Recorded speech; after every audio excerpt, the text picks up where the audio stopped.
Hey guys, welcome back to Pika Sash's The Royal Trap playthrough.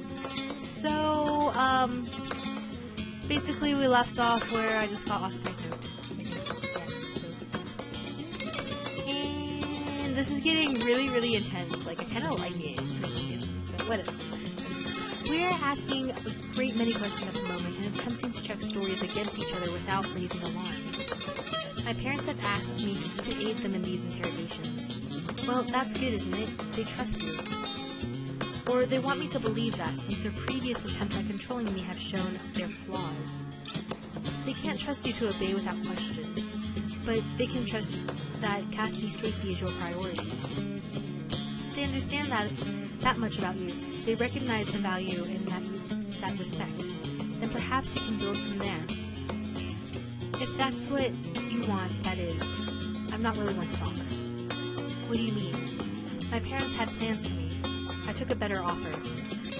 We are not much in communication anymore. Plans?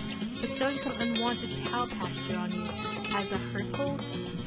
Not even that much. Our resources are limited, and I was the younger daughter. They intended me as a perpetual lady-in-waiting in my sister's shadow, and support and nothing more. Shameful waste of talents. Yes.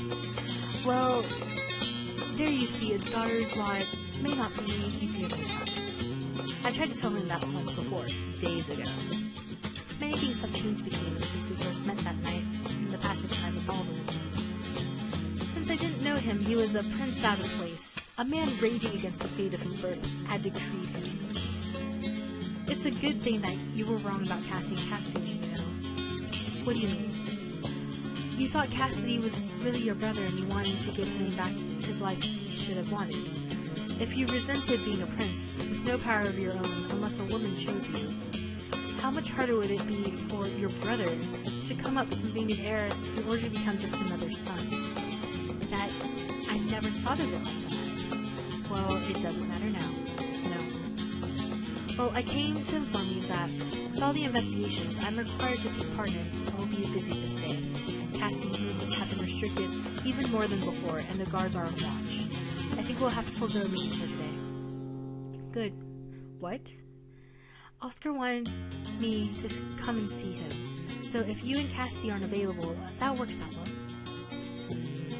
Are you prepared? What do you mean? I thought you said the king is trying not to raise a full alarm. The guards haven't even been in here. Unless they're setting patrols around the walls with crossbows or rifles. I should be fine. Of course. I should leave. There are many interviews still to be held. I intend to return tomorrow.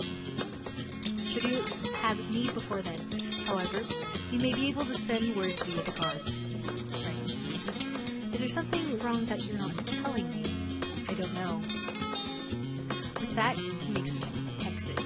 There's definitely something bothering him. I can't tell if it has anything to do with me or not. If there's some aspect of danger, he would tell me, wouldn't he? Well, it seems like I have the rest of the day to myself. If the guards keep a regular schedule, it should be many hours yet before they deliver my evening meal. I should have enough time to visit Oscar and return before they notice my absence. But waiting until evening may be more prudent, but Oscar did specifically specify afternoon. I'll just have to be careful. And so, after a cautious peek around the castle expanse, I slipped through the window into the next room. Daddy! He took my hand and squeezed it hard. That's exactly what Cassidy did when she saw me yesterday. Well, I'm sure she can't be half as happy as I am to see. I've been worried about you. The guards have been holding me in protective custody. They only let me attend official functions. Official? Oh, Cassidy's anniversary. I'd almost forgotten. I hadn't exactly been to celebrations. They're trying to make it seem as though everything is back to normal. But the festivities carry on, and my presence is required to represent Ossendower. Other than that, I've been trapped in here. I wanted to see you, but I couldn't. I did tell you to stay away. I understood your suggestion, but I don't take commands. That's an unusually harsh tone from a person. Okay, are you angry with me? No, I'm worried about you. I'm afraid you're letting yourself being drawn into something that you'll regret. What are you talking about? Prince Callum. What? What about him? What happened between you two last night? He made his intentions clear. He plans to invite you to remain here in Glenor. This is the first time I've heard of it. Maybe he thinks he already knows your answer. Maybe he doesn't care. He certainly didn't care about forcing your hand before. Have you forgotten what sort of man he is? He attacked me, not just once, but twice. He didn't really hurt you either of those times. He just needed you out of the way.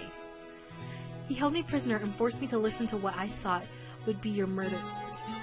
That was a sparring match, a test. I didn't know that at the time. How do you think I felt? He threatened my life and used that to force you into an illicit bargain. He is directly responsible for making both of us prisoners in this place. No, he isn't. He didn't lock either of us up. That was King Pedric. It was Callum who let me out of the dungeons.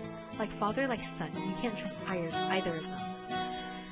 They'd both use you to their own ends. Can't you see why I'm worried? Maddie, I don't want to lose you. I don't want to lose you either. You're my employer. I don't want to lose you either. You're dearer to me than my own family. You know that. But there's no future for me in Ossendower. And you don't love me. You never will. Oscar, you deserve better. What? What is this about? Oh, okay. You have been trained to govern and rule. You will make a great king. With the right wisdom beside you, anything less would be a waste. I want you to be happy. I want you to fall in love and marry someone who's a great match for you. And if I'm lucky, maybe I'll get to see your children and be Aunt Maddie to them. It would happen, you know. If I do get a chance to stay in Glenor, there's a chance that you could stay here as well. You and Cassidy. What about her? Please don't tell me you've been worrying about Callum, that you completely neglected her. She likes you. I believe you like her as well. Princess Cassidy is very sweet, but I don't know her that well, and everyone wants to marry her. She has other suitors, but they aren't the ones who rode to her rescue. You saved her from that wicked kidnapper, more or less. You shared an experience with her that no one else can replace. Didn't she tell you that last night? A bit. Well, what did she say? Nothing really. She was just being friendly. And she asked me to read her my poem, the one I didn't get to finish earlier. Oh dear. What'd she say? She said it was cute. Oh, cute isn't bad. Maybe you should write another one, now that you know her better. You hate my poetry. I'm not Cassidy. As your valet, I have to point out just how much you would benefit from attaching yourself to the heir of Glenor. As your best friend, I think the two of you may be well suited to each other. If the turmoil and confusion of the past weeks served to bring you two together, then it was all worth it. And what is going on anyway? Have they caught the assassins yet? No, not that I've heard of. And some of what I've heard about the current plots and imagined plots, including unproven theory of Dolores' parentage. I don't, of course, go into any detail about my interactions with Callum. After all, the guards have been questioned. Maybe something will come to breathe. I'll probably hear something tomorrow. Oscar sighs. Try to stay cheerful. Try to stay cheerful. I think everything is going to be alright. For now, I think I should get back before anyone misses me. And I return to my room to sleep the night. There's no indication of any disturbance, either here or outside. King Pedric's investigations must be proceeding very quietly indeed. So many guests of high importance have packed within these walls, and so little disruption. Perhaps all the energy was drained out of them in the favor over Cassie's disappearance, and now they float in gentle haze and post-cathartic relaxation, interrupted only by bread and circuses. Somewhere there are celebrations, concerts, theater. I wonder if I will be allowed to attend any of them. I'm still a prisoner in name, but if Callum intends for me to stay in Glenor, if he asks, would I say yes? Another morning, and I'm once again treading the floors. I'm not entirely isolated here, nor helpless. I have spoken with my associates. I'm involved in the plans and actions. I have the ability to leave these rooms when I choose, when the risk is worthwhile. For all that, I cannot help feeling trapped and restless. Door opens at last. It requires effort, not to push straight for it. Callum. And no one else? I hope you weren't expecting them. Why should I be? We had a meeting yesterday, yes? There was a possibility that you might have made further plans. My future is quite without a plan at the moment. However, I have been given the impression that you might have certain plans. What did he tell you? That you intend to invite me to remain here with you, somehow. Which is something you hadn't actually said to me yet. I'm not sure why you spoke to Oscar about it. He is your lord, and your close companion. It seemed appropriate. I had not expected his reaction. You thought he wouldn't object? I thought that if he did object, he would express it to me more openly. Caution would come to him. It was obviously that he was not approve. Okay, what? But less clear what he would do about it.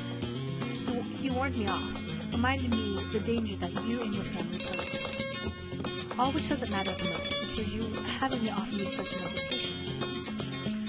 What is it that you want? Me to take Dolores' place and serve you as I serve Oscar? It would be in some ways an improvement over my situation in Austin Bower. Without the pressure to achieve prestigious marriage, we might be left alone in the palace for years to conduct ourselves as we saw fit. Not forever, though. The day that would come when it seemed advantageous to offer him to some ally. We would be free, only as long as we were forgotten.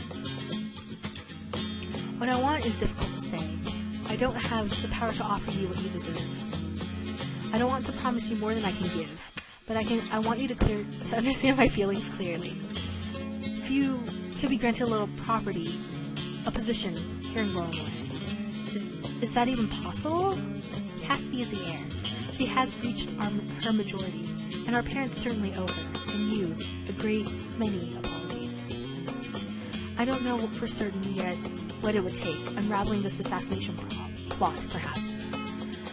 But if it could be done, would you wish it? In a state of my own, a lady proper, even if not in the land of my birth, I would still be able to support myself and a family. That's what he's asking, isn't it? I would wish to be elevated to ranks of Golinor's nobility, so that I could request Prince Callum's hand. I don't want to marry him. This is not at all proper. A man arranging for a woman to gain her hold in order that she can offer her resources to him. Tongues would wag, playwrights would laugh, and take inspiration. Is this what I want? Of course I want land! I want to be rich! Yes. It's hard to say the word. I can't look him in the eye. But it's the truth. I want the future. I don't want him. I just want my home. Okay. I'm not sure what to say now. Callum, no. We mustn't get carried away. You must consider. I'll plan. That's good. He brings his stumbling tongue to a halt. I want everything between us to be perfect. For the moment, there are other matters to consider. The investigation. What have you discovered?